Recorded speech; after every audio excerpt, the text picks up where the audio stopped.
Hey everybody, this is Kimberly with Starfish Design Embroidery Group. Finally back at it, finally have a new bag design.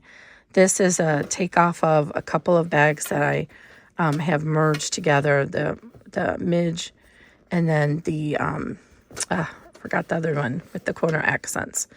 So I kind of manipulated the curve of midge and then took the corner accents from another bag and created this. It has quilted lines here. I did use neon green from My Punk Embroidery, so you don't quite get the definition of the stitching because I just used a fusible fleece. If I had used the heavier headliner from, which I prefer, it would have been a little bit heavier, but it wasn't important here. This bag is actually multiple bags at one time for you. So one other highlight I want to point out, I do have zipper tabs on this one. This one is a zipper tab. So if you've done any of my bags before with zipper tabs, you'll know that I do a combination double step for the stitching of the zipper for the top stitching and the tack down. So you'll stitch, you might start with the zipper pull over here. It'll stitch and stop right here so you can move the zipper pull out of the way. I do that so it doesn't matter how big your zipper pull is, how big the presser foot is on your machine. You should be able to use this design without any issues. This actually, with the zipper tabs on here, you can kind of almost get the top of the bag feel. So I used, I am only providing the seam or the D-ring stitch connectors on the top of this bag. And I'm so sorry if I still sound a little bit discombobulated. I'm still recovering from my medical emergency of December 23, and it affects my speech and things like that. Anyway, what I want to highlight is because I take these stitches all the way to the top here, you actually, in one pattern, you get multiple different looks. You can totally skip the applique and just do these quilted lines. You can just do the swoop on the top, or you can just do these at the bottom. You can skip the quilted lines altogether and then be able to highlight a focus fabric here. You can add a monogram here. You can add monograms down here, whatever you want. It's a very versatile bag. This is the 9x7, so it's going to finish around 8.5 by, well, I have a ruler right here. Let's see what it finishes at. So it's going to finish at, about the widest point, 8.5 inches by 6 inches. So, and the edges are still, they still need to be worked out a little because they want to fold in. I just finished this bag. So it's got a curvature, but it's a very slight subtle curve in the side of the bag there. So it's just very subtle. Anyway, this is Maude. I love her. I hope you do too. And all the information will be down below in the description box. If you do like my patterns, I would appreciate if you would give me a like and a subscribe, and that way you'll be notified whenever I introduce new patterns. Well, I think you have to click that little bell thing down below too to get the notification. Anyway, oh, and I forgot, I will mention the maker of this plaid in the description. It's lost me at the top of my head. I can't remember who it was. This zipper tape is from Mormino. The neon green and these D-ring strap hardware is from My Punk Embroidery. And I did not include a quilted panel for the back. It's just a solid panel. I did not use fusible fleece or any padding on the back of mine because this bag is so small. I don't feel it's needed. But if you want to add any padding or anything to your exterior, you would need to do that before you add it to the bag. Okay, guys, get ready to have fun and make this bag. Hey, everybody, this is Kimberly with Starfish Designs, bringing you a new pattern. This is a combination quilting and applique pattern called Maude. Let me go over the supplies that we're going to use for this pattern. So I'm going to do the 9x7. Which is closer to 9 by 6.5, but you need a 9 by 7 minimum hoop. So I have this Tula Pink, a neon dots for the lining. I'm going to have my zipper, This is from Mormino, and the zipper pull, I don't remember. I think I got this on AliExpress or somewhere like that. So you'll need at least a zipper that's 2 inches wider than the dimensions of the cutting instructions, or if you're using zipper by the yard like this, just 1 inch. I'm going to do just a ringlet wristlet strap. So I've got a 1/2 inch D-ring connector there. This is my applique fabric. This is going to be the top swoop, and this is going to be the little bottom corner swoops. So let me make sure I'm getting this in the film, in the video here. This is the top swoop, and this is the bottom. I'm going to actually use a piece of this for my D-ring strap once I trim it down. Then we're going to need base material for the front and then the backing. I am not going to quilt the backing because I'm using vinyl. As of today, this video, I'm not sure if I'm going to include a quilting file for the back. I may, but as of right now, that is not included. So by the time you watch this video and purchase it, if it's there, it'll just be a bonus. So the front panel is 1 inch shorter than the back panel because it's not going to do, I do the stitch and fold method. So I put everything right facing down, stitch it, and then open it back up so right side is up, and then you do a top stitch. Since I don't need to do that with this panel, this is going to go over it, then I don't need the full 8 inches, if you're wondering why this is shorter. I am going to use just a little bit of fleece. This is actually fusible fleece, but you can just use fleece, headliner, batting, whatever you want, just to give the quilting a little bit of dimension. But it's totally not needed if you're using vinyl. You can just use the quilting for the echo, or for the, I'm sorry, can't say the words, lingering from my illness. The quilting just as a decorative element. We're going to need tape to hold pieces down because we don't want needles through our fingers. I used the transport tape from 3M. Going to need some type of closing adhesive. I use this Fabri-Tac, not a sponsor, just what I prefer to close the lining, but you might use fusible seam tape, or you can even hand blind stitch it closed. I use these plastic clips afterwards to hold the panels together when we were closing it with the glue. And then we're going to need thread. I'm using the Groovy. This is Tex 27. This is made just for the embroidery machines, and this is from Wizardry Stitchery and Geeky Hardware. And it's Wizardry Stitchery / Geeky Hardware. I think that's all. I have hemostats, which are helpful for holding pieces and turning things. My scissors, these are Kai 7205. These are absolutely the best. And these will be for trimming the bag at the end. And then you need a good pair of applique scissors. I did have those just now. Where'd my applique scissors go? You need the applique scissors for trimming the around the applique pieces. I like these from Ginger with the duck bill. I've tried different applique scissors, and I still come back to these every single time I bought 2 pair because they do wear out after a while. I need to get them sharpened, but I just prefer these. The duck bill helps protect your fabric so you don't cut it. So I think that's pretty much it for supplies. So let's go ahead and get started on this. I'm going to quickly show you how I do my cloth strap connectors for my in the hoop bags. So I'm doing some small ones here. So you want your fabric. We're going to do a single fold. Most embroidery machines, unless you're using a multi-needle, have difficulty getting over if you do a traditional dual fold where you fold it in half, both ends to the center, and then over again, so it's 4-ply. It's just too thick. So this is a way I've come up with that creates a safe, secure strap connector.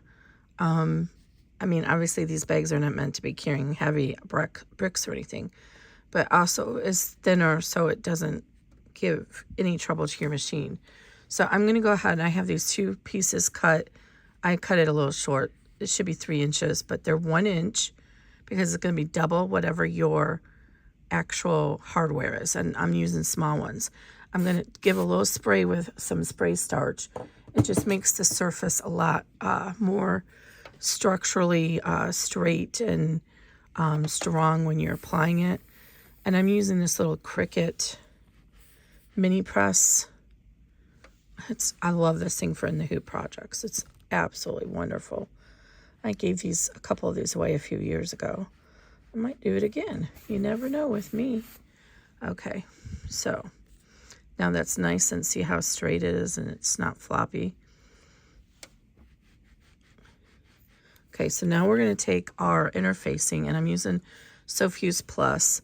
And here's the trick. You want to put the fusible side up. So, actually, we are going to go ahead and still pretend that we're going to fold these over the way that we would for that double fold method. So we're going to fold it in half, finger press it, then fold each edge into the center.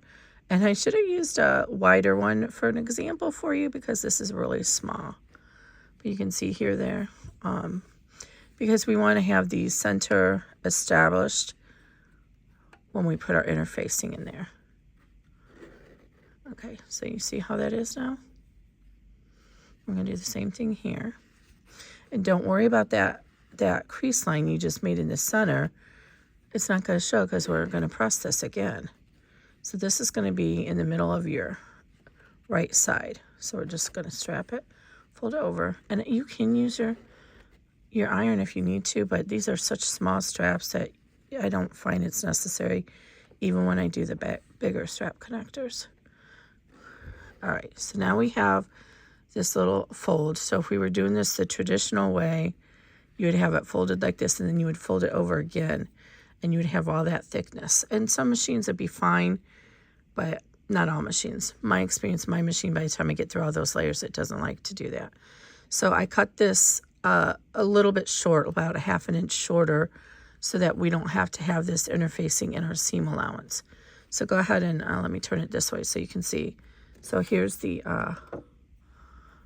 left edge and the right edge, and this is going to be the center. So you want to put the glue side facing up and center it as rough as you can. You just eyeball it. It doesn't have to be perfect. And I actually could have cut this a little bit wider. I did 3/8 inch but I could have done, actually I'm going to go and cut a little bit wider piece. I'll be right back. Sorry about that. So I want it 1/2 inch wide, which is our finished width. So we're going to go ahead and center this from right to left down the center of our little strip here with the right side of the glue facing up. Well, let's move that one out of the way. Then we're going to fold the edges back down. And see, now I got it just a little bit too wide. So I'm going to take a little smidge off. So you want it just a hair shy of that width amount, because you have to allow for the fold of the material. And sometimes it's just how accurate you are cutting it. So now you can see that it's fallen between those fold lines. So we're going to fold it over again. And then because you're still going to have a tiny little gap in there with the interfacing, the fusible interfacing, I like to turn it over and press it from the back side. And you can put a pressing cloth if you want to make sure you don't get glue on your little pressing pad, but it's such a small piece, I'm not too worried about it. And there you go. And if well, it's still warm. If you got it a little wonky like over here, you can still kind of pull it up a little bit and reposition it if you need to, and get that a little bit straighter, and then press it again. You got to do that right away while it's still warm though. I've had luck a few times rewarming it and doing that, but not always. And it's fine if it's not fully accurate, because you're not going to really notice it once it's on the bag. So as long as the folds are the same on both sides. And then we would put our little D-ring strap connector as soon as I find it. I don't know what I just did with it. Here's a silver one. We're going to use a rainbow one. But anyway, you get the idea. So you put this in here. And then I always, once I have these ready, I usually do this the first thing in my project. I put a little clip on them, join them together. Let's just go ahead and do this one real quick so you can see it again. Let me remember to shave off just a hair.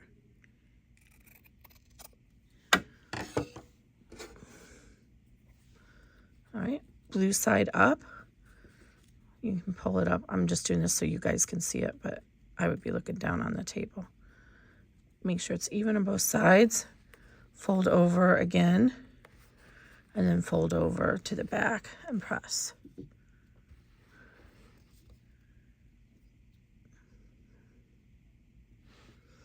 And then check and make sure it looks good. See, again, it's a little hard to get it even when you do that fold over, when you take it over to the back side. So I'm just gonna loosen this up a little bit and pull it up a little bit more, because you don't want the outside to be wider on one end than the other. And you can do it with the glue side up, but just realize that you might get a little bit on your iron.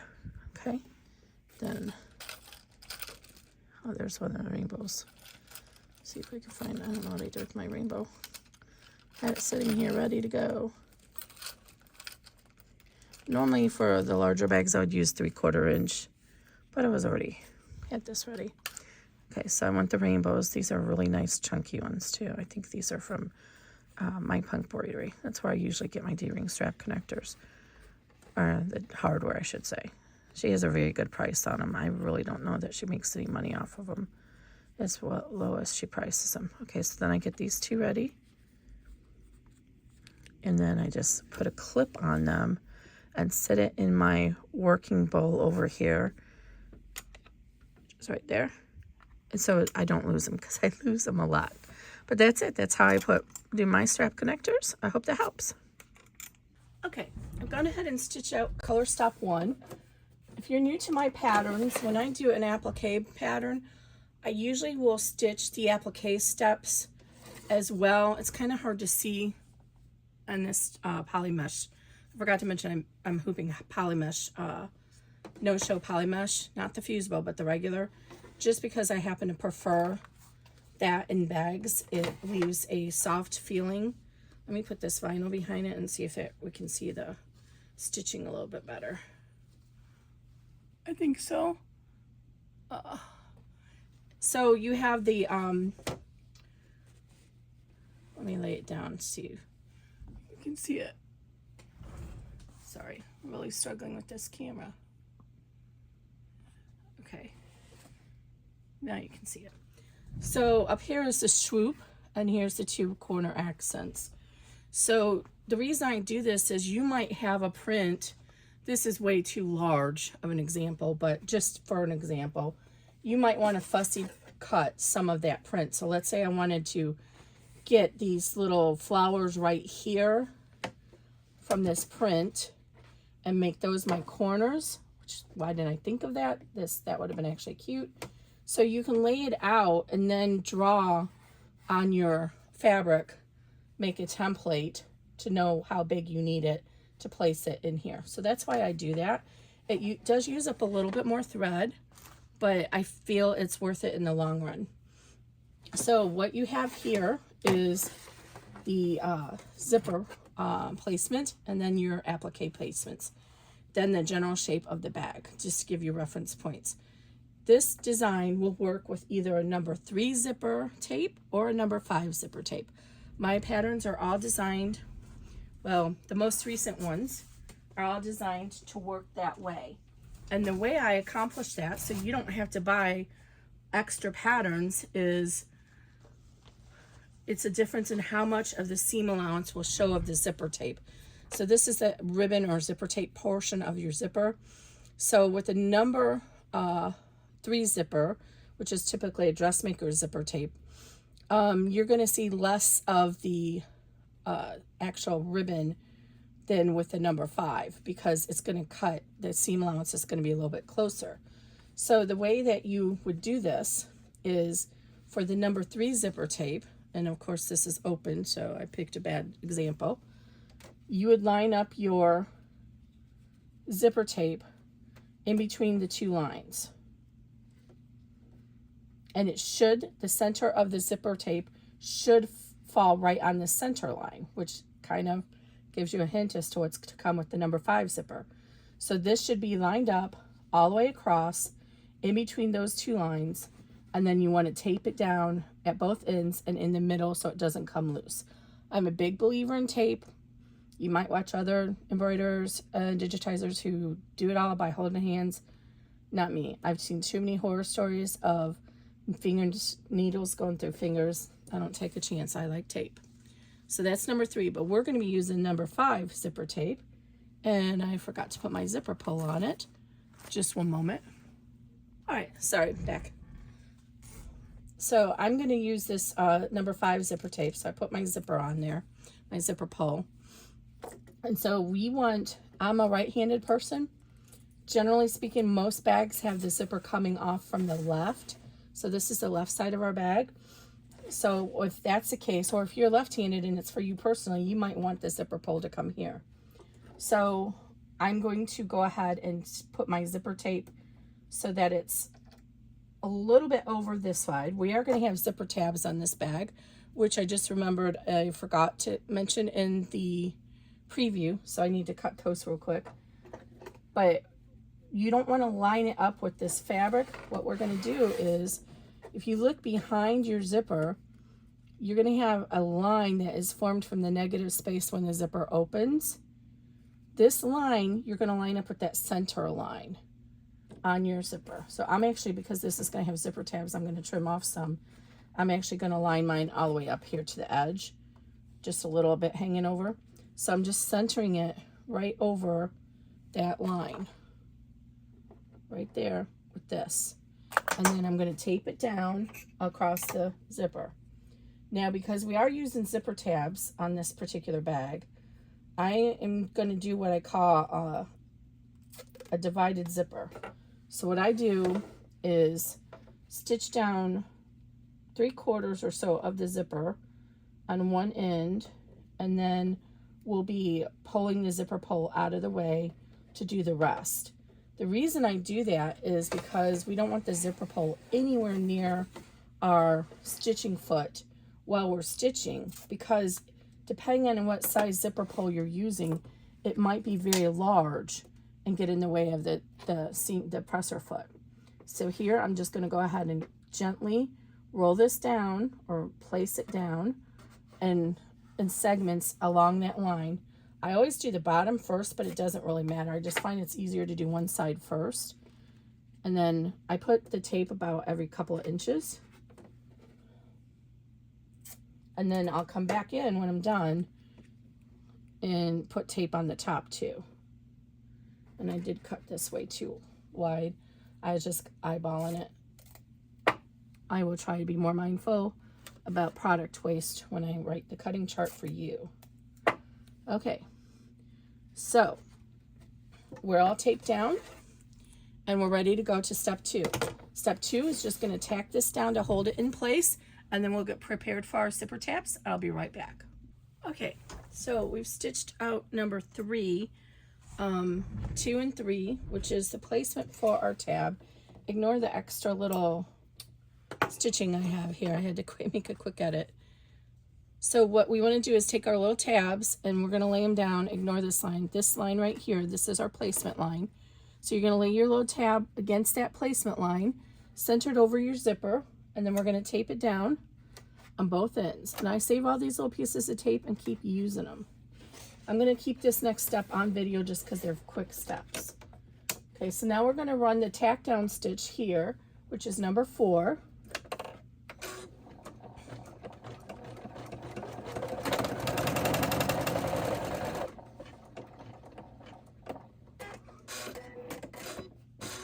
And at this point, you can go ahead and trim off the extra zipper tape. One of the benefits of using zipper tabs is that it can reduce how much bulk is in that seam at the corners, and it just makes the bag look a little bit nicer. Because, you know, in the hoop bags, the zipper tends to not be right at the top.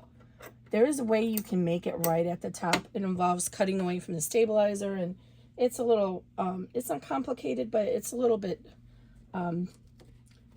not complicated. So one of my first bags, I did it that way, and it was just really tended to be confusing. So now we're gonna roll that, fold that tab back, and I'm gonna tape it again, and then we're gonna run step 5, which is gonna be the top stitching. It's just more decorative than anything, but it helps to give just extra reinforcement to that zipper. I'm going to raise my presser foot because now it's going to come down here to prepare for the other end. And I don't want it to hit my zipper pull, and for some reason I had it a little bit closer. So trim all your tails as you go along. Now we don't want to stitch here because our zipper pull's here. We have to move it out of the way. So go ahead and push your zipper tape or your zipper pull over out of the way. And then what I want to do is put a little piece of tape to hold this together where it's separated here. So just follow along that placement line, and that'll help keep the zipper tape from separating when it runs the next lines. So I'm going to go ahead and do this on camera since there's very short stitches. So here we are, number 6. This is going to be our placement, and it's going to go right through that tape. But in my experience, this tape doesn't really gum up the needle very much.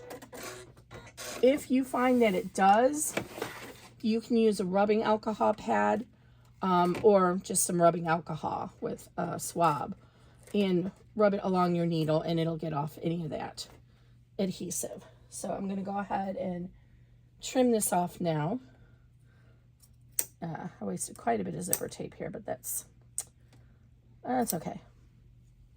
So why am I saving that? Throw that away. And then we're going to place our second tab. Same thing, right side facing down, right at that seam allowance there, or that placement stitch, I should say.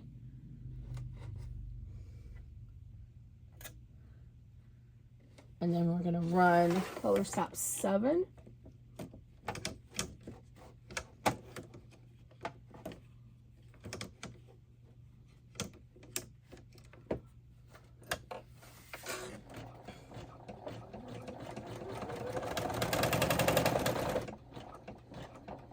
And you can do this without actually removing it from the hoop. Just go ahead and pull back your tape and fold this back underneath your presser foot.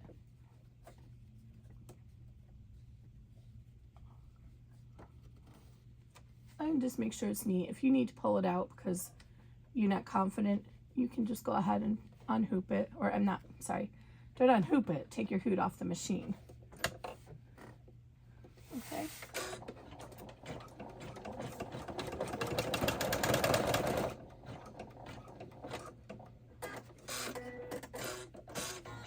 Okay, so there we go. I have our tabs in place. Trim these extra hairs. And that's where we're at right now. Hopefully you can see it. I think you can. All right, so the next piece is going to be the divided zipper part. So what you want to kind of look at, I tried and point it out in the instructions, but you might do something to manipulate the pattern and mess it up, or load it incorrectly or the wrong direction, something. So look at your machine, and it's going to show you where the cursor is going to be, the stitch is going to be. So the presser foot's going to be down here. So I want to move my zipper pull all the way out of the way here and move it down to there. So we want to put our first lining panel on the back, and this is kind of hard to see the difference between the right and the wrong on this. The more bright side is the right, so you're going to put right sides facing down, and it should be centered over this zipper.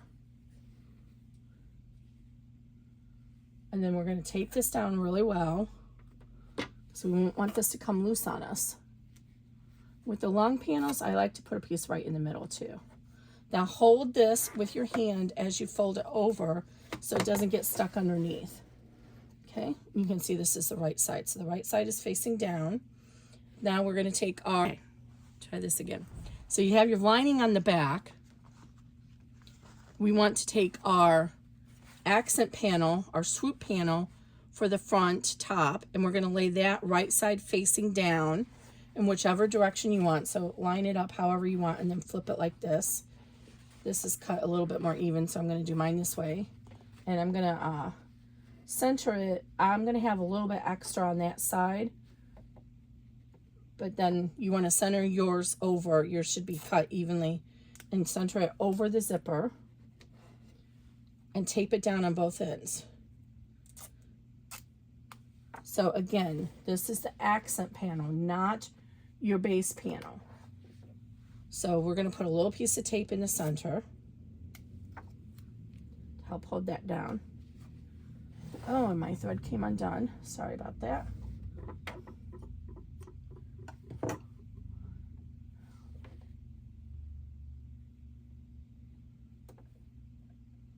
Okay. So now we're going to start step 9. Step 9 is going to stitch so it's not quite all the way to the other side, just far enough over, and then it'll stop and we can move our zipper pull. So it's important to note, if you're at a multi-needle machine, it's not going to stop. It's going to keep going. The color stops are here for a reason, to help you move everything around and manipulate it. So if you're on a multi-needle machine, you're going to have to put these stops in yourself. So go ahead and I'll pull this off so you can see. Raise this up slightly and move your zipper pull all the way down to this end. And then make sure it's nice and snug and centered again.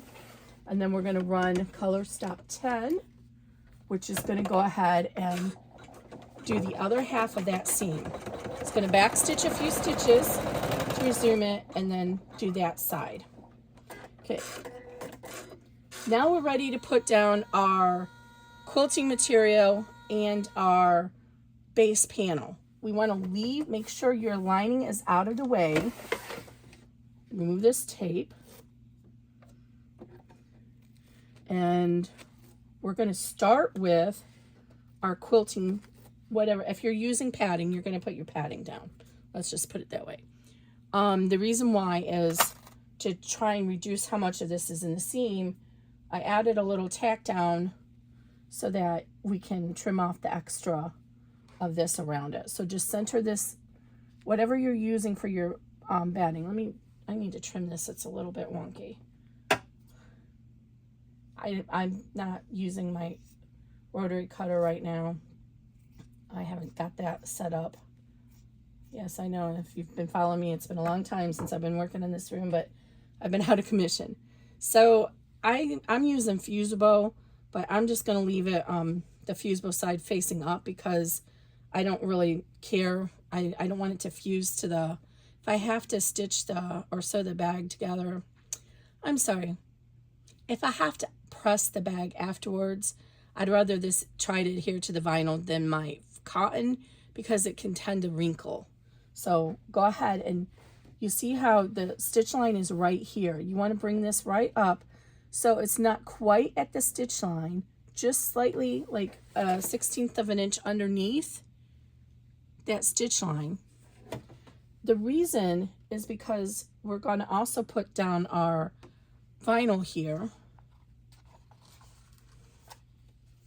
like this.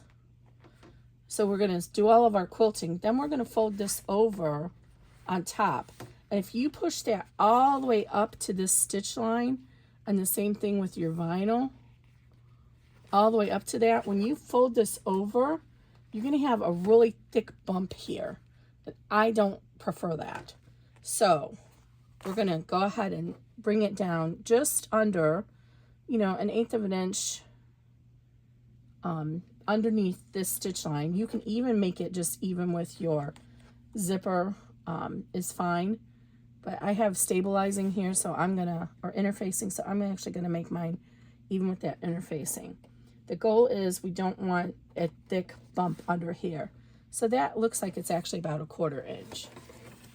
Normally I recommend that you just make it even with your, I didn't take this down, hopefully it won't move, even with your zipper, the bottom of your zipper tape. Usually that works out well. Okay, so we're just gonna stitch this around.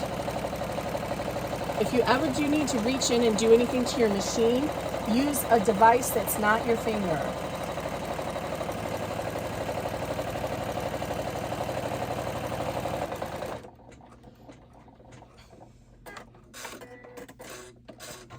Okay, and then it's going to position for the quilting. And y'all are probably going to be ready to strangle me because I did plan all the stitching to start here and go down. And there's a reason for this. I'm trimming this as close to that stitching line as I can get without trying not to cut into the stitching. It's not in the end of the world if you do cut into the stitching, but you want to try and get as close to that stitch line as you can. The reason why I'm going to be stitching all the quilting lines from the top down is if you go here, here, here, here, especially when you're doing a straight line, not only do you have to travel up here, which makes it hard to get a nice top stitch, but you can get, depending on what material you're using, there's going to be a drag from your presser foot, and you can get puckers. So doing it in the same direction, since I'm only doing lines, I'm not doing a grid or anything, I don't have the luxury of being able to manipulate around, you know, to make sure I don't get those puckers. So that's the reason for my madness. Yes, it's just going to be back and forth, but you know, it's all the same color, so you don't have to attend to it. Okay, so now we got all of our extra batting out of our machine. I wonder if this light will come over this way a little bit more, if that helps at all. Okay, so now we're ready to put our base vinyl down. And this should be centered over. And again, we're going to line it right up with the bottom, a 1/4 inch underneath there, that stitch. Oh. And I'm going to lift this up and look at it from behind and make sure it looks centered.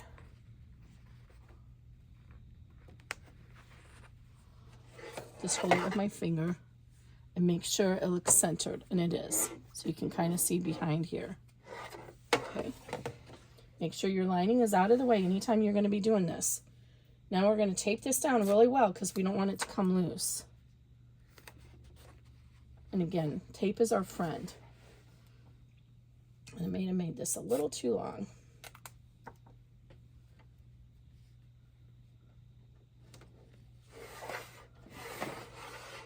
And make sure one more time that I'm using the right size.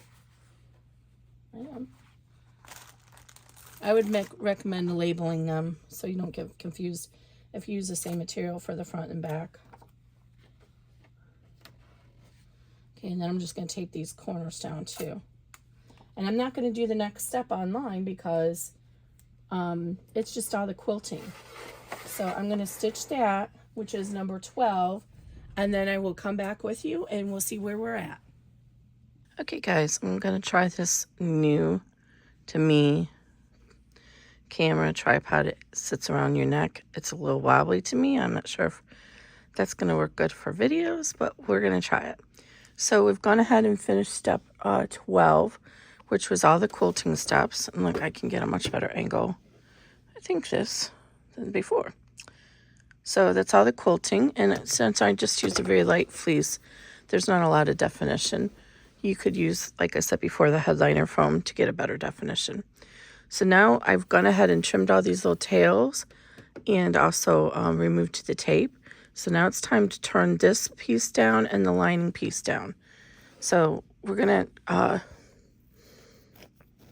the reason I like to do this top stitch first, before, if I just were to fold this down and start doing the appliqué, this piece up here is not fully folded down and it can get a little bunchy.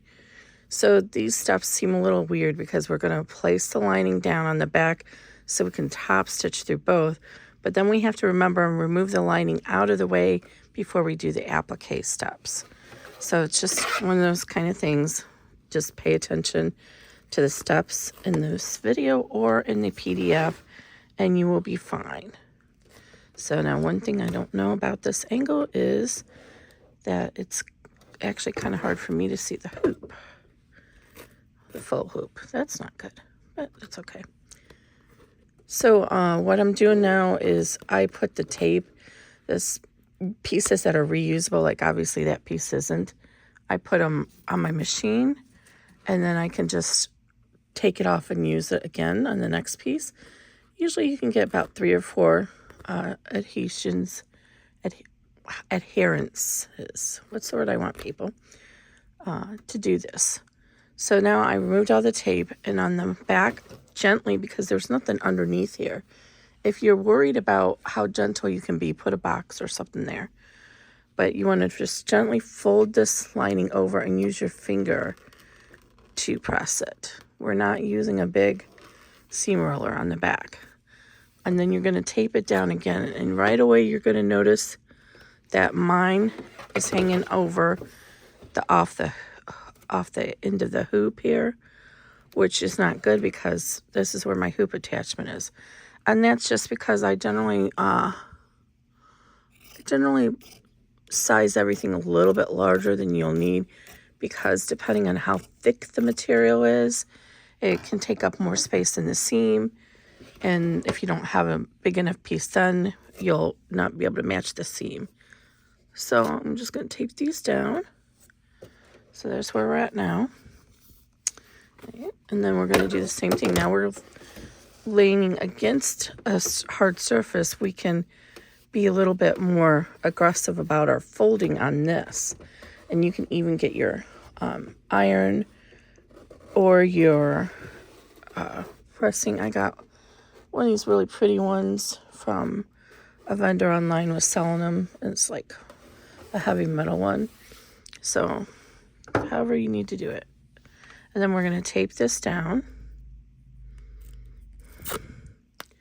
And just like we had to do before the zipper tabs and all that up here, we are going to need to do partial seam attachments for our stitch downs, if you want to call it that, for the top piece here, because we don't want to hit that zipper pull. And, you know, you could always say that this is limited to a certain size zipper or presser feet or zippers, but it was easy enough to digitize it, so that's what I did. So now that I've got this thing on, you can actually see my machine. So this is what I was speaking of earlier. This little cross beam on my machine indicates where the needle is going to be. So in addition, my PDF will tell you. So in this case, we're going to start stitching up here. So we want our zipper pull down here. So if you're looking at it from right and left, the right side of the bag is here, left side is here. You want the zipper pull on the left. So I'm going to go ahead and leave this on camera just so you can see what I'm talking about. So we're going to start step 13.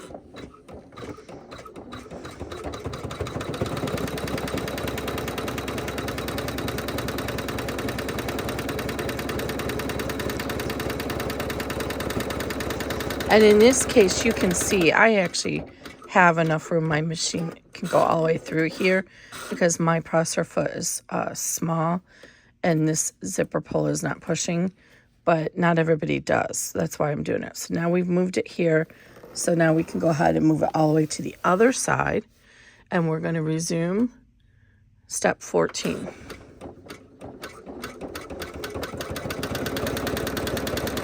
As long as you didn't make any bumps or jumps, those lines should match up.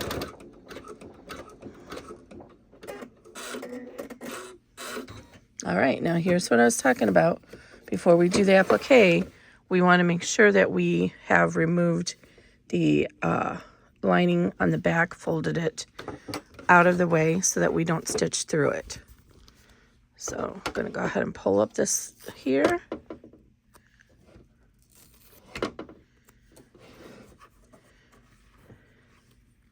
Oops, I have another piece of tape I didn't see.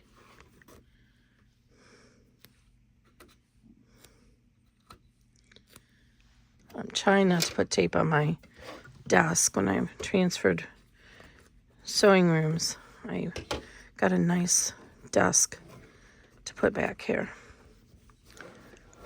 And I don't want to. Wow, it really is hard to tell what's the right and wrong side on this Tula Pink fabric. You kind of have to feel for it because there's actually a little nap to the these. There's a tiny little bit of a feeling from the screen printing or whatever they used. Okay, so now our back is all clear and this is out of our way. Again, hold it with your hand as you fold it over. Now, this is a case if you're on a multi-needle machine to make your life easier, you change out the color you're using, but I know it's too hard for me, so I'm not, because it's going to be a little bit harder to see the placement. So I'm going to move the zipper pole to the center so it's not going to get caught up in the stitching, and then I'm going to tape it down just so the vibrations of the machine don't move it into my stitch path in any way. All right, so I'm going to go ahead and run step 15, and I'll be right back. Okay, so we're back. So hopefully you can see here is our applique placement. And what this means is we're going to cut all of this away. And yeah, it looks like there's a lot of waste on mine because I already had this piece interfaced. So that's why I'm using it. I didn't measure it out again. I just grabbed the whole piece. So I'm going to remove this tape out of the way. It's really hard to see the surface with this on here. And then I like to start my, first I'm going to remove this. Let's see, fold this back even with this vinyl and remove this section just by itself because I can use that for my D-ring strap connectors. All right, so I like to take my duck bills and I want my bill to be against the stitches. So I don't want it to be the other direction. And I'm right-handed, so I like to start from this angle. So you just start here. And the key, in my opinion, to getting a very nice applique cut is to keep the scissors as perpendicular to the surface as possible. So I want to try and get in there. Oh, this is a better angle. And I'm trying to keep my scissors as upright or perpendicular as I can.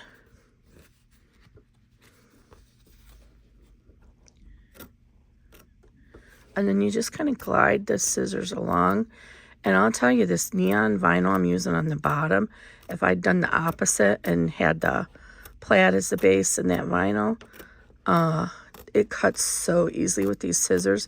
You can actually just, you know how you can slice the wrapping paper across or a very good woven piece of material. You can do that with this, specifically with this neon vinyl. And I got a little off kilter there, so I'm resuming. I'm going to have to go back in and clean that up.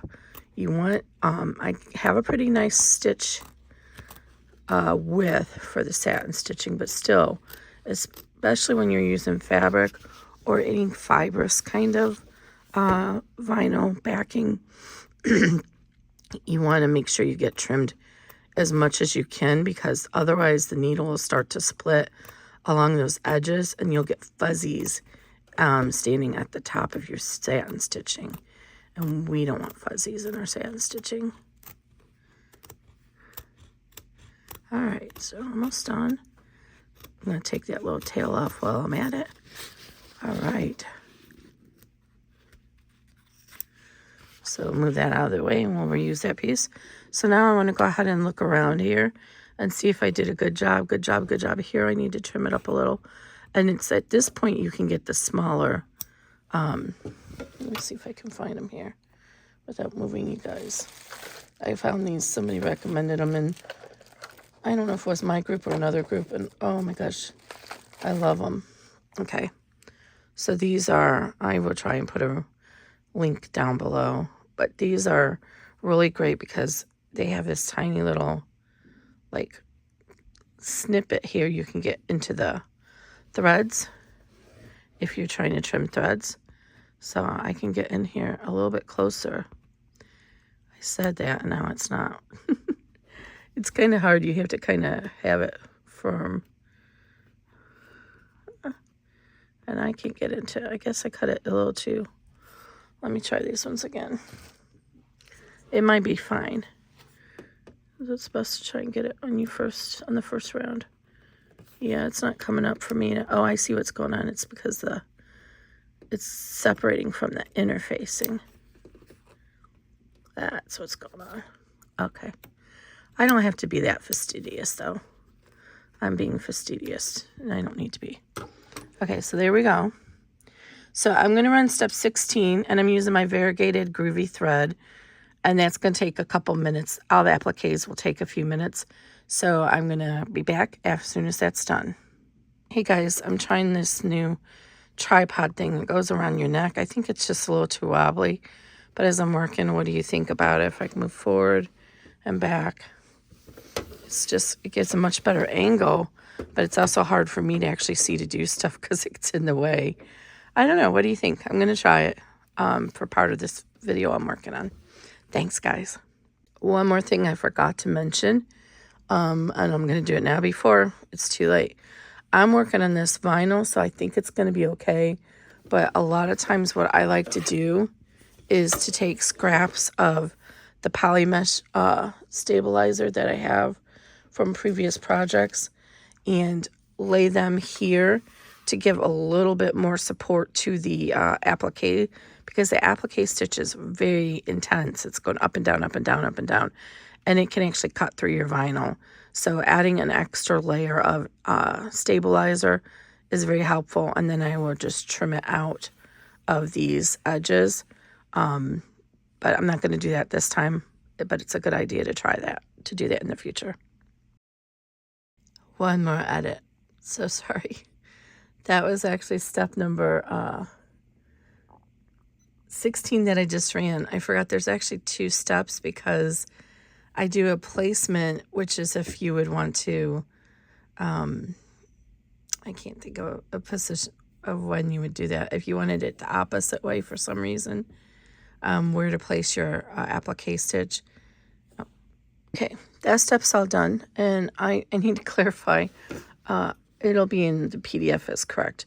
The reason there's 3 steps for just generally any applique is because you have your placement, your tack down that you use to trim your material, and then your satin stitch. So I automatically give all 3. In the case of this, it really isn't necessary to have the separate placement and tack down because it's already here. But I leave it because I like to make my patterns so that you can make them what you wanted. So you may have wanted to have your base fabric up here and then added a material here to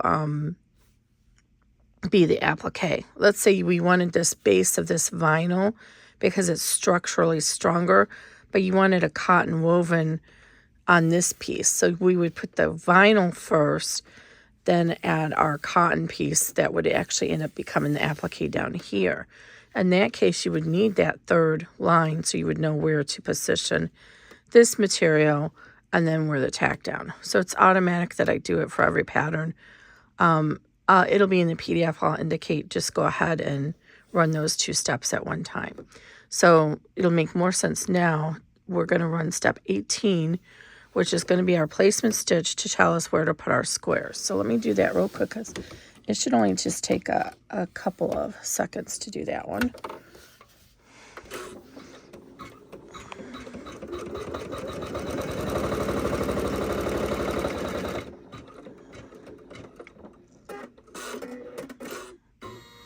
And I did make both of these the same steps. If you wanted this one to have a different color of satin stitching, you would have to manually stop it and change it. So I made this can be one color of satin stitching and these 2 are a different color. But I'm just using the same color for mine. So now we're going to get our little squares. And let's see if I can remember how I wanted these positioned, like this. Yes. No, that's going to get cut off. Nope, I don't want that. I don't want the blue to get cut off. All right. Let's see. How about that way? Yeah, that's good. So I want my blue to be this way. So you want to make sure your applique piece is going to go over the placement by at least a 1/4 inch. I like to give myself more room, so I like to do like a 1/2 inch. And what's important is this is your base material that forms the width of your bag. You need to make sure this applique extends that far over as well, because it's going to go into the seam allowance. And then you want to go ahead and fold it back over here. Let me tape it on this side so you can see. We want to fold it back over here. And again, make sure, here's the end of our, get this still a little here. Here's the end of our applique placement. We want to make sure we have that little 1/4 to 1/2 inch hangover right there. Okay, and we do. So it's positioned well. I can go ahead and tape it down on this side as well. Now, one thing I want to look at, I'm being very fastidious here, but since I am, okay, so I want to make sure this lines up on the same position over there in relation to how much it's going to hang over so they can be semi-mirrored. So it's going to be about 1/4 inch past that solid line. So you don't have to be this fastidious about it. So I want to take this 1/4 inch here.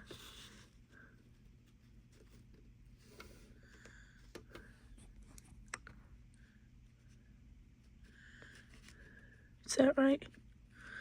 I'm going to tape it down and try it. Move it over here. Make sure I have enough. It's going to be very close there, so I need to scooch it over just a little bit. See, it was really close to that. And I just used scraps of this stable or interfacing. Make sure this is lined up with that line. Okay, it should be good now. So I'm going to go ahead and run step 20, which is the tack down. And then I'm going to trim around it and run 19 is the tack down. I'm going to trim around it, then run 20, which is the satin stitching, and then I'll meet you back. Okay, we're all done with our applique steps, and our bag is looking awesome. Look how bright and beautiful that is. Perfect bag for Pride. This fabric line, I don't know if they're still making it, is actually called Pride by an upstart who designed it themselves, so you don't have to worry about copyright issues or anything like that. And I think they print it on site, if I recall correctly. I will see if I can find the link for their site and put it down below if I can. Okay, so now we're going to the back, and now we're ready to put our lining back down again. And then I'm like having such a hard time here seeing. Be very careful. I'm not being very careful. I'm going to end up popping my hoop on part. You have to be so gentle, because the materials start to get very heavy, and if you're not careful, then it'll come unhooped. Okay, so again, I'm going to put this tape down to hold these little corners. It's at this time that if you want, you can remove your stabilizer behind your zipper. How I like to do it is I like to use a seam ripper to get started, because I want to be able to see my seam ripper. So here's my tabs, right? So we don't want to cut down here, because that will cut into our tabs. So you want to make sure you're above on the other side of that tab right here, and then you stop before you get to it there. So I just put the seam ripper in so I can kind of see the little edge of it, and then I just glide it right along that edge. And if you do it gently and softly, it'll go all the way down. And when you get down here to the end, like this, if you push the seam ripper through on top of that stitching, you won't cut it off. Okay, now that I'm done with that piece, I can get in here with my regular scissors, like my applique scissors. And then again, I want to cut along that seam. I don't want to tear it. And we're going to cut right along this tack down stitch that we did in the first, well, actually the second step. So just gently, because that's just a tack down stitch, and it will be very easy to cut into it. And you don't want to do that, because we want to try and keep this as stable as possible. So where'd my fabric come up at? There we go. So I want to just cut right down here. And then when we get to the end of the stitching here, we'll just trim it off. So this is just a little easier to do it here. But now keep in mind, once you've done this, you've created instability in this area. So one of my testers, she actually does this really early on. I've tried that a few times and I don't always have the best luck with it. But you can actually do it after you attach your zipper if you're careful. But again, you have some instability here. So I like to wait to the end. The benefit of doing it now is you have a better chance of getting all the stabilizer out of it and not having any stock in your seam allowance. Okay, so now we're ready to do our D-ring strap connectors. And they're going to go up here and here. So I'm going to have to be very careful because here's my little zipper pull and I don't want it to get hit. So I'm going to go ahead and untape that and tape it down here while I do these next steps. And it should clear that stitch area because it's going to be stitching a little bit above. So it's going to be kind of hard to see, but again, so let me just run these steps with you on camera. I'll try and show you a close-up. And what you want to be careful of is on my machine, I like to pull it up because sometimes it goes like this to pull the tail, and then it'll hit the zipper pull. So it's what I have to do on my machine, but you may not have that issue on yours. And I did not put any side zipper placements or strap connector placements because I don't want it to interfere with the thickness of this applique. But if you did prefer to have yours like that, just position the D-ring strap connector. See where the end of the stitching is right here.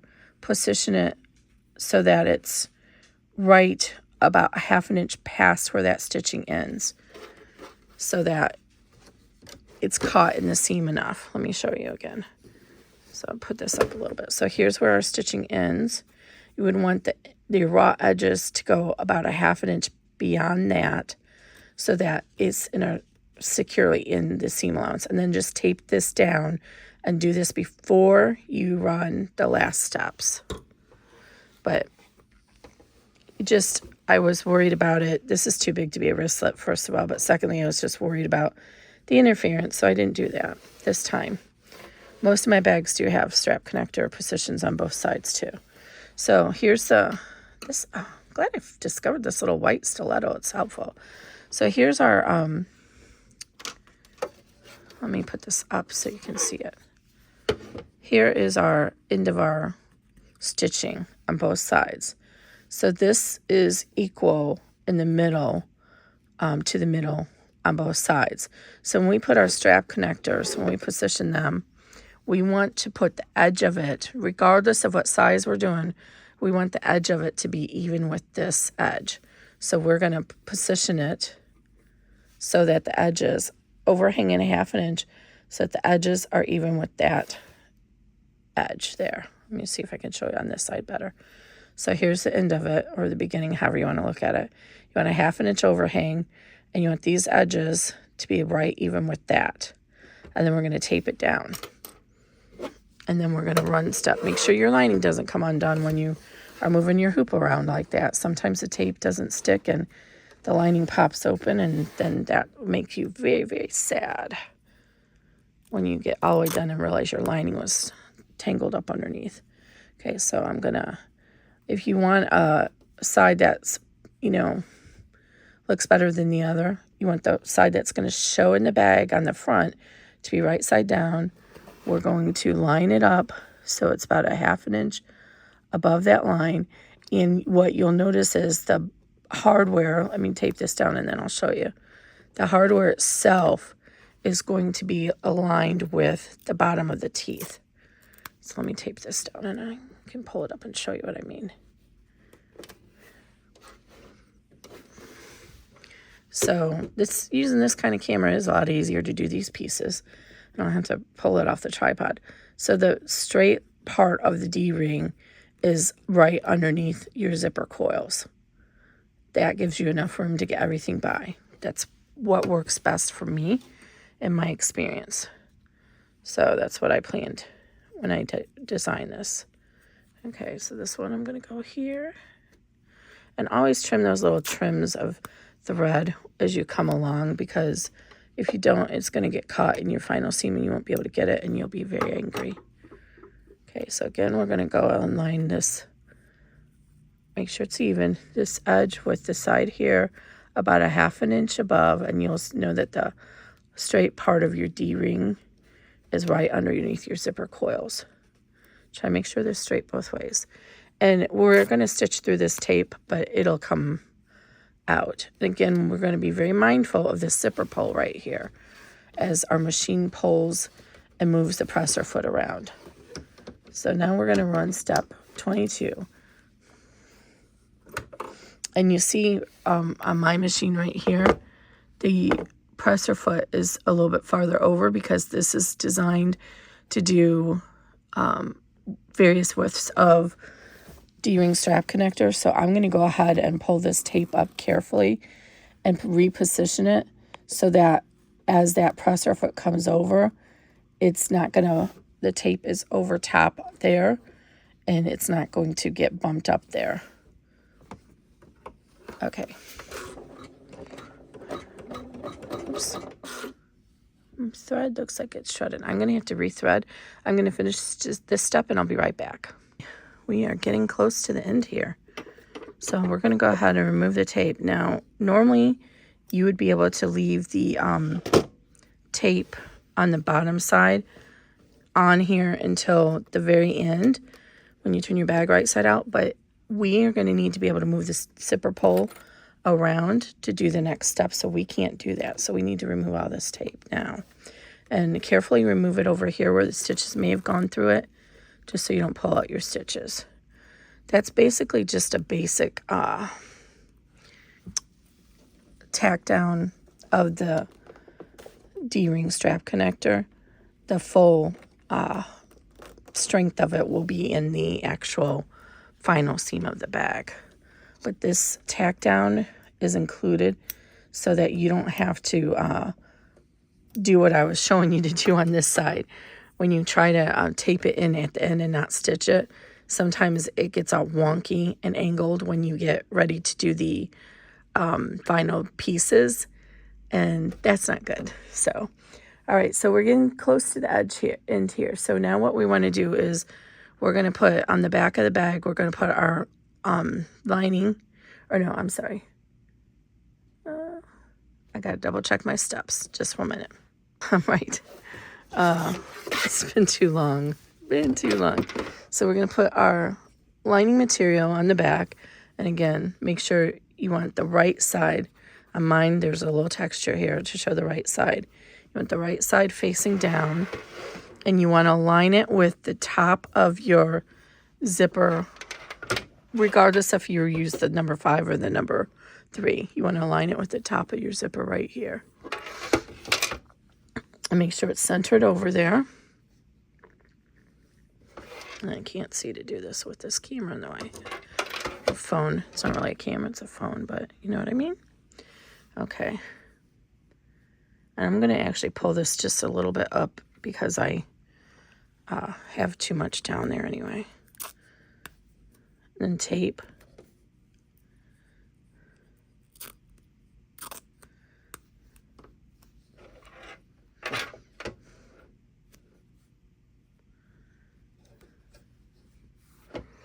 And then I'm going to go ahead and trim a little bit of that lining off, like I did before, just because it's a little long and it's into my positioner there.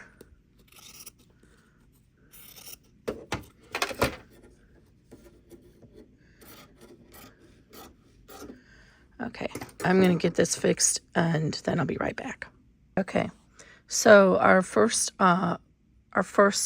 placement for, or this first stitch for this top is going to start down here.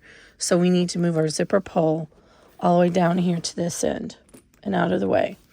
And then we're going to get our exterior back and we're going to position that evenly over the zipper and the bag itself and tape it down.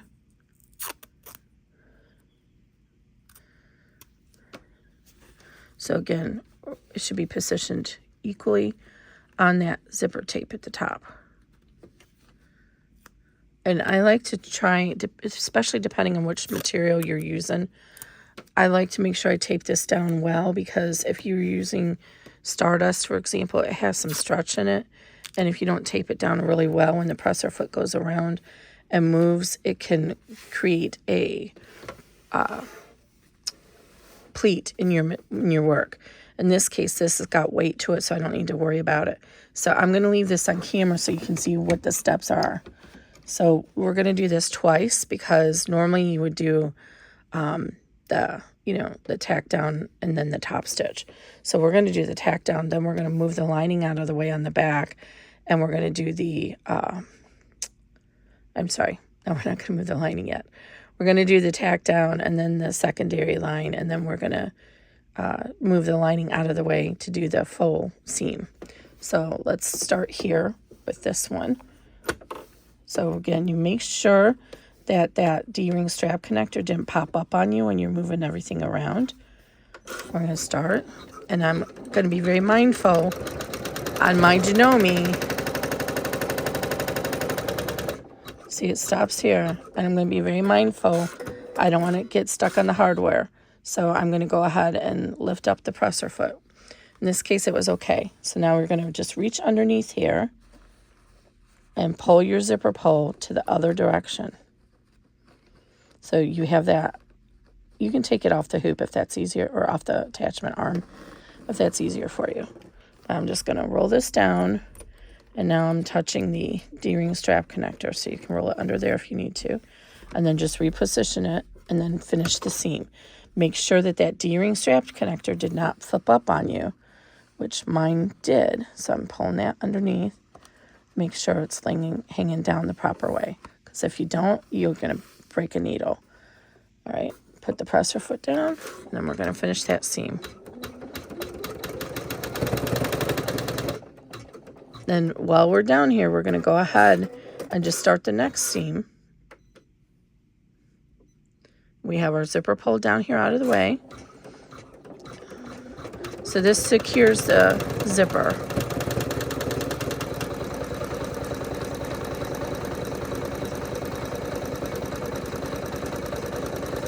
Okay, now it's going to stop. Lift up your presser foot. Now this time you can just move that zipper pull to the middle of the bag, because we're done. It's out of our way. Make sure your D-ring strap connector didn't flip up. Position this back down, and then run some 26.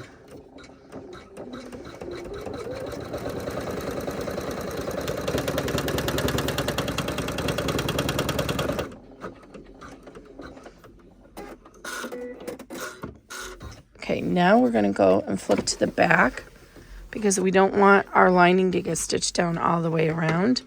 So we're going to go ahead and pull this out of the way. This is a good time to go ahead and finger crease it gently and tape it down. Well, usually you can just kind of hold it tautly as you flip it over. That's what I'm going to do, but you can also tape it down. So now we want to go ahead and make sure this is out, and now we want to make sure we tape this down, the exterior down at the corners securely. Now it matters because the presser foot is going to be coming around, and the vibrations of it could make your material come up, and we don't want that. Okay, so what this is going to do now is it's going to stitch around to secure this exterior, and that's step 27. And then after that, I will come back with you and show you how to fold the lining down. So we have that taped. So I'm going to run step 27 off camera, and I'll be right back. Okay, so that was 27, and now you see we have our back all done. So now we're going to turn over, I'm sorry, the exterior all done. We're going to turn over and re-tape these pieces down. Usually you have the piece left over from earlier, and you want to pull this tautly at both ends.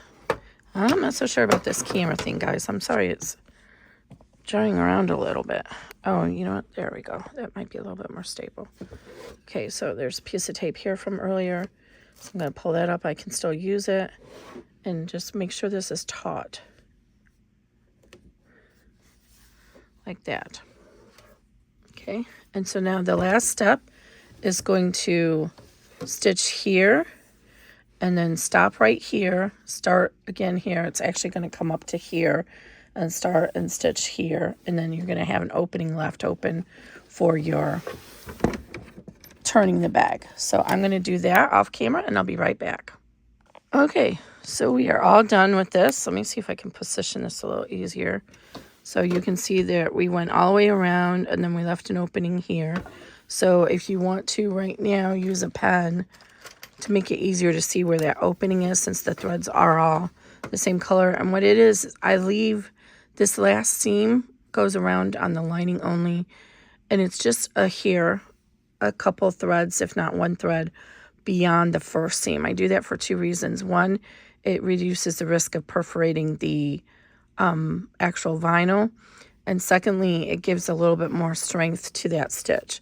So if you turn around here, you can see it a little bit better. Here's the end of the stitch. So this is going to be the hole. So when we trim our seam allowance, we're going to want to leave like a 1/2 inch here, but we're only going to leave a 1/4 inch here. So I'm going to go ahead and unhoop it and trim that. And I like to go ahead and remove all the tape first. I'm actually going to do this off camera, and then I will be right back.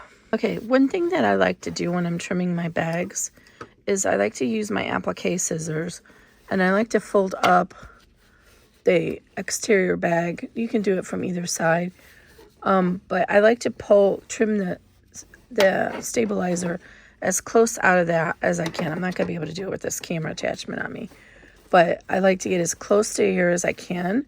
It reduces the bulk in the seam when we turn the bag, and also I use these scraps then to reinforce satin stitching in bags like this later. I'll be right back. So I've trimmed the bag all the way around.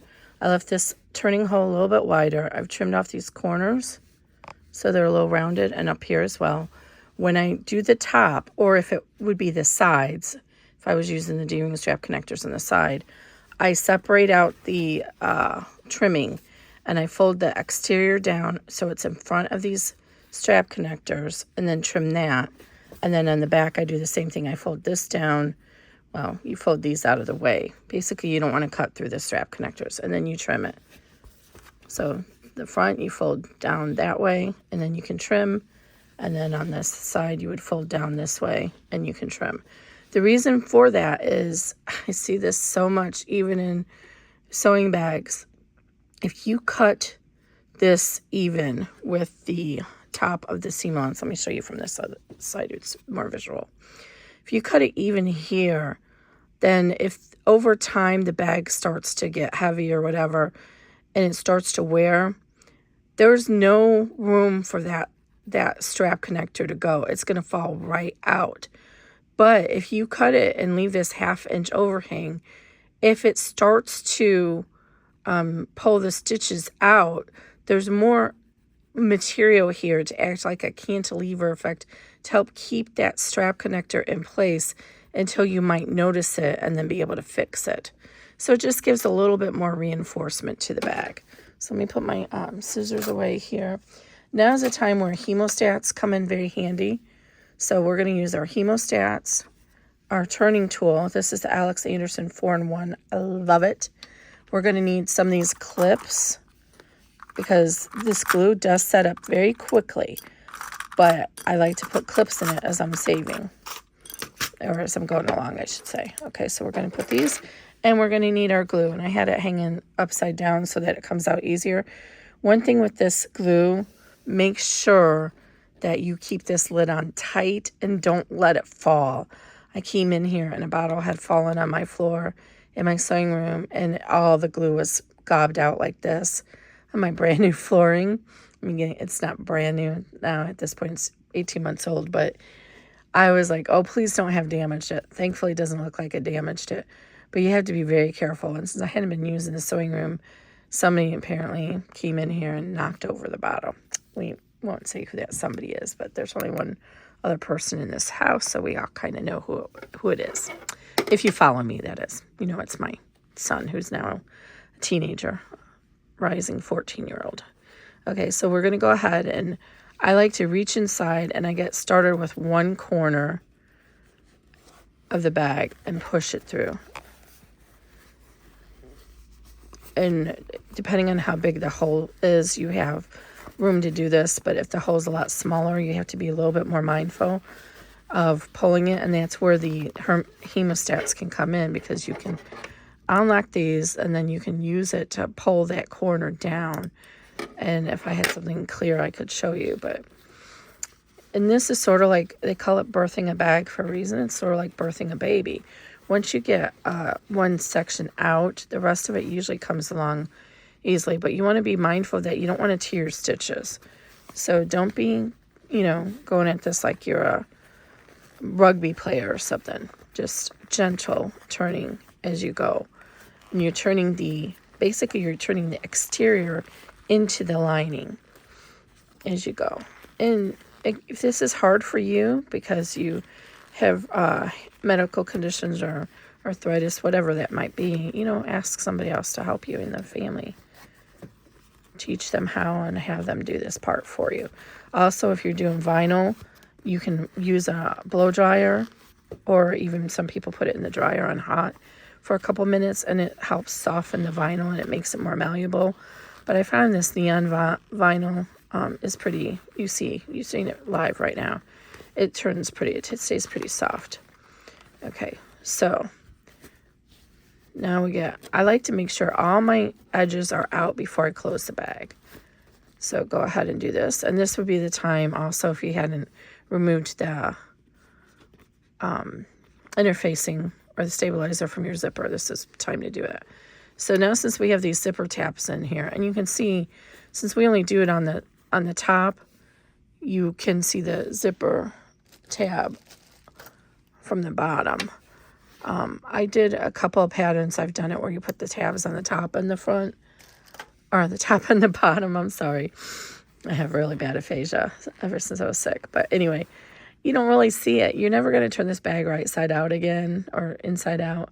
You don't see it. It's a lot more complicated of a process. So for these small little bags, it's really unnecessary. So I stopped doing that. But you certainly could do it if you wanted to. At the beginning of the bag there, you could have put the tabs on the bottom too. So now go ahead and gently open up the zipper as far as you can, and then reach in there with your tool here and try and pop that corner out. The reason I like to do all this before I close the bag is because if there's any issues, you can more easily go back in and remedy them. All right, so everything looks good. So now I'm going to be able to close the bag. So what I like to do is, you can see how when you did the trimming, it kind of forms that fold, but it kind of makes a little bump right here. So I like to actually fold it in a little bit more, just a little bit, like that, and then I finger press it. And now what you want to do is get your glue ready. Don't leave this cap out on a wood surface either. So I always hold it with the lining side to me, and then I fold over this side into the bag so I can see the stitching. And I start in the middle, and you might get a little bit of this on your hands. So if you are sensitive to that, beware. In this case, I'm just going to go ahead and it had a gobbly wob on it, so I'm just taking it all the way to this right side. Okay, so now we're going to pull this lining up into that seam, meeting that line, and I just got glue all over my hands. That's okay. You're going to meet the fold of that stitching with, or the fold of the hem with the line of stitching, and just try and make sure it's even. And then you're going to put a clip in here, and then you're going to do the same thing here on this side. And I think I just got rid of all the glue on my hand. And this is where the hemostats actually can come in handy here too, because you can use those to fold in this edge. Okay. And then pull up. And I'm making this much more difficult because I got glue on my hands. I put too much glue on it. So pull up that. There we go. I don't know if I have to. I think I have to put a little bit more glue because it's all on my hands and instead of on the bag. You only need just a real little bit. And this stuff will be, it sets up like where you can turn the bag right side out within a minute, but it fully cures within 24 hours. So if you wanted to get this, take this apart again, you probably have a little bit of time to do it. And I actually have had to do that before, but it's fully cured at 24 hours. So after 24 hours, you don't have any more time. It's done. It would tear if you tried to remove it. Okay. So there we go. So now by the time I get all this side done, by the time I get this side done, this side will be dry. So go ahead and push this in again and prepare it. And then get the glue on here.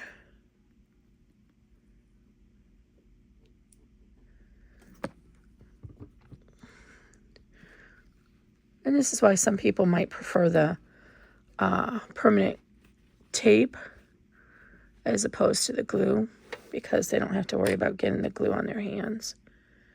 But then you have to get the iron in there. So having that little iron is helpful. Okay, so now we're going to let that sit for a minute, and we're going to put our lid back on our glue.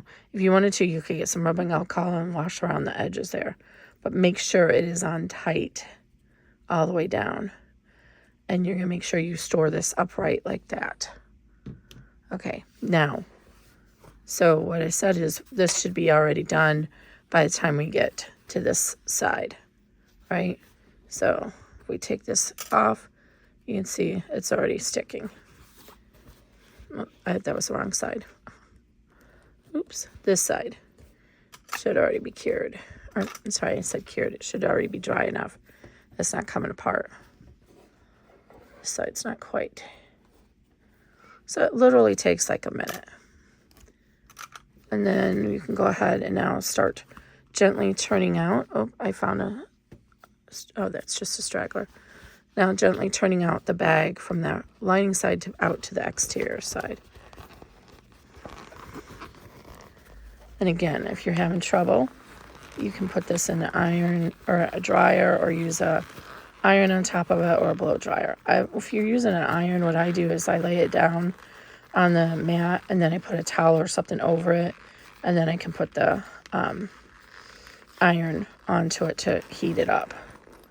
Okay, so one thing to note, I should have mentioned this earlier, but it's obvious from the pictures. Because of the way this bag is construction, I don't do the stitching on the back, the top stitching. Some of my bags, I show you how to do that, and you can do it if you wanted to.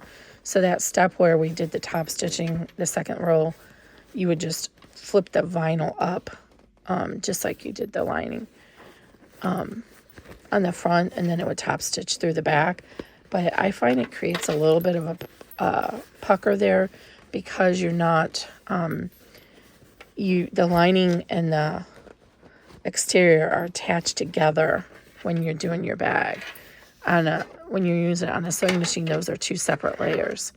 So I'm going to go ahead and use my hemostats, or you can use that turning tool, but something that's not sharp, and push out the corners. See that? I've got the hemostat in there. And then you just want to run the hemostat or the other device along the seam inside. And see how this is still not kind of pushed out all the way? You can kind of tell because you can't see the stitching at all. You don't want to see the stitching, but it will show a little bit. So same thing over here. So now we're going to go ahead and use our hemostats inside, and we're going to gently work on pushing out this corner.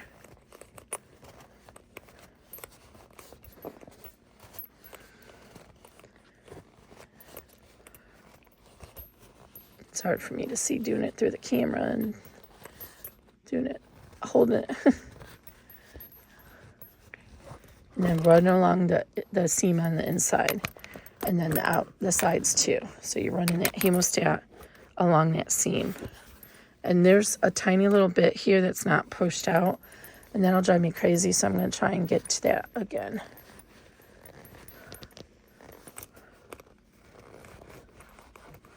So I'm just rubbing it along, and then I got it out. And over here, the same thing happened. It's not quite out. There we go. And then I'm going to run along the seam here. I don't think I did that this time. And then you want to reach in here and pop up your zipper tabs. So push that corner out so it's nice and even like that. And then the same thing over here. I usually like to put my thumb on here, and it'll pop that little joint right up. You push from underneath with your thumb on top of the zipper pull. Okay.